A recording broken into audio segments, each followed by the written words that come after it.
Savage of Savage Makeup Artistries, and welcome back to my channel. So tonight I have this very beautiful snake queen. I don't know. You guys will know before I know what I officially decided to title this look. But yeah, I was really inspired by Snake Wars. I was binge watching that yesterday, and so yeah, I just got in the spirit of getting back into my body paint and doing my crazy transformations again, especially since I have an upcoming show that I'll be featured in. It's kind of like an artist showcase slash social event. So yeah, it's going to be pretty cool. We're going to have live models walking around, drinks, food, the whole nine. So yeah, it should be really cool. So yeah, if you want to learn how to achieve tonight's look, then please keep watching, and definitely thumbs up this video if you enjoy my videos and if you like this one. And if you're new to my channel and haven't subscribed yet, then definitely hit that thumbs up button. Hit the subscribe button too as well. It would mean so much to me if you do. I really appreciate all you guys' love and support. That's why I'm trying to continue my YouTube channel and get back into producing a lot of great content for you guys. So yeah, definitely hit that subscribe button, and it'll also give you instant alerts every time I upload a video, and so you can become a part of the Savage Beauty team here on my channel. So yeah, thank you guys so much for watching, and stay tuned for the tutorial on how I got this look.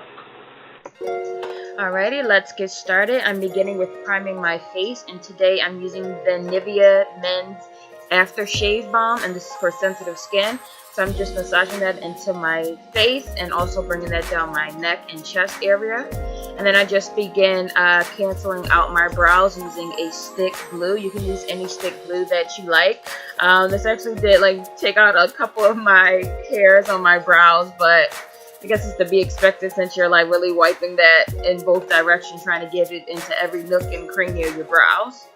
So yeah, I've already begun mapping out where my scales are going to go. You definitely want to use a reference picture to achieve this look, especially if you want something that looks more realistic.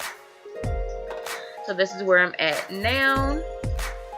And I'm also bringing those lines down the center of my neck to create the belly of the snake. And I wasn't even thinking, but I wish I would have used a black eyeliner. I actually ended up later on, after I colored the scales in, I just went through them and went over the white lines with a black gel liner. But it would definitely save you time to use a black gel liner to start off with to map out your scales, since you're going to do a bunch of shading in those areas anyway. Recording that whole time. OMG,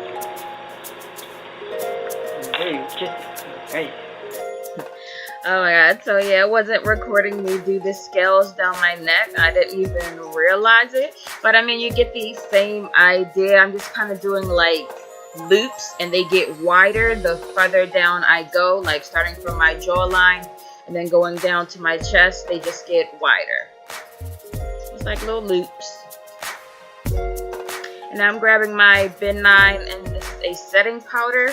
And I'm just going to really press this with a sponge into my brows. And it's just going to create a base for our makeup that's going to go over it. And I'll grab my 12 Flash Color Palette by iMagic. And I'm just going to start filling in those scales. So I did a combination of the green and black because I really wanted my snake to be pretty dark. Originally I was thinking of doing it black, but I was like, no, I'll add a bit more color to it. So I just did a really dark green. And I'm just using a flat foundation brush to do that. But when you get to the smaller scales, you definitely want to use a smaller flat brush to do that. So I just grabbed a little paintbrush here to fill in those more tighter, smaller areas. And again, after watching, so yeah, you're just going to use that to set, because this is a cream consistency. So just so that you don't get your paint everywhere, you just want to set it with that loose powder, and you're going to pat that on. And now, as I mentioned before, I just started filling in those lines with a black gel liner.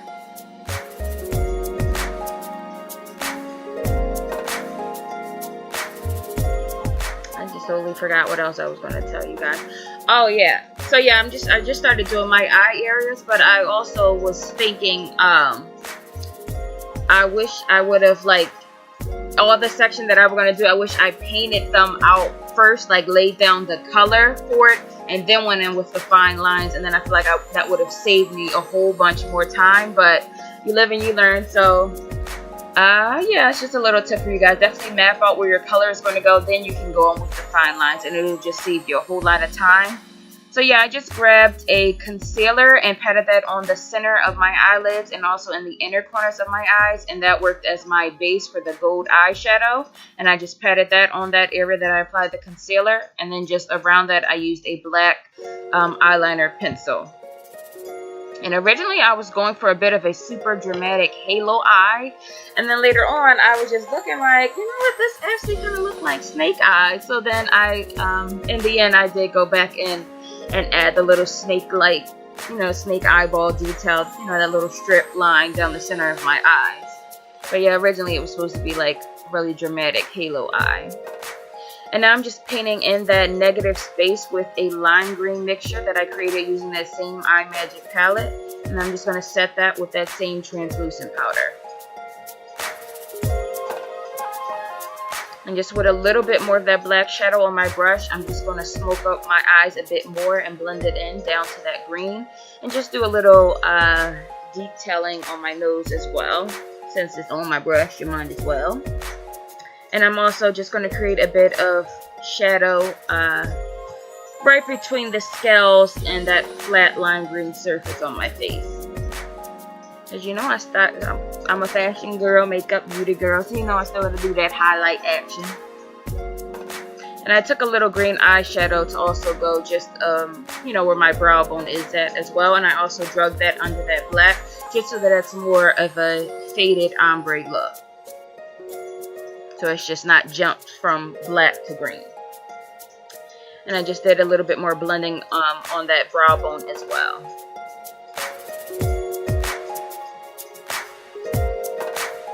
But I really love this eye. I may do this for just like a glam look as well. Of course, tone down like the under eyes a bit for it. But I really love how it turned out.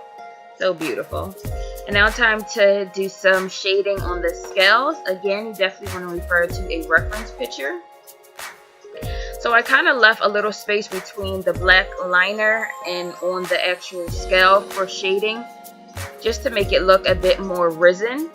And I used a black eyeshadow, matte eyeshadow to do that. And then just over the black eyeshadow, I used a dark shimmer green eyeshadow to give it more of that like sheen or iridescent to the scales. And then I, on the high points, or where I want it to look like there's light being cast on the scales, I used a light lime green eyeshadow. But it's a bit of an iridescent lime green because here it actually looks a bit golden. But yeah, I guess it was more on the golden side once it's applied to the scales. And then later on, I actually highlight even more with a bit more gold because I want it to be even more golden. And I'm just filling in the scales going down my neck and chest area using that same black gel liner. And then I'm just patting some more setting powder over those so I don't get a bunch of smears everywhere. Now I grabbed this gold body paint and I just started to fill in the scales on my belly. In person, this was even more beautiful, like you could really see the gold in it. But for some reason on camera, it just wasn't capturing the, you know, the real effect of it. But yeah, it was really like gold and it was just amazing. I just definitely need a better camera. And again, like with the belly, as I was saying before, what would save you a lot of time is to just actually paint that entire area gold and then go in with your lines. And so yeah, I'm just doing a little bit of shadowing with those same colors, going down the scales on my chest and neck area. And you definitely just want to think about where a light will be cast on your scales when you're applying shadowing and highlights to it. And I'm just doing some highlights on the belly area as well with that same gold eyeshadow. And now some shading to make the scales look like they're risen or pushed back in certain areas. I just grabbed a dark brown eyeshadow to achieve that shadows on the chest area, and just faded it down a little bit using light brush strokes. And now I grabbed some of that red pigment, that cream pigment from that same iMagic palette, patted that on my lips, and then applied a red eyeshadow over that just to set it so that the red isn't getting smeared everywhere. And I just went in here to apply my snake eyes and added a bit more highlights using a iridescent white from my Taking the Brazil palette by BH Cosmetics. And then I just applied some gold highlights to my scales. And our look is all completed. I hope you guys enjoyed this makeup tutorial. It was a lot of fun doing. Thanks so much for watching. Don't forget to thumbs up and share and subscribe. Ciao!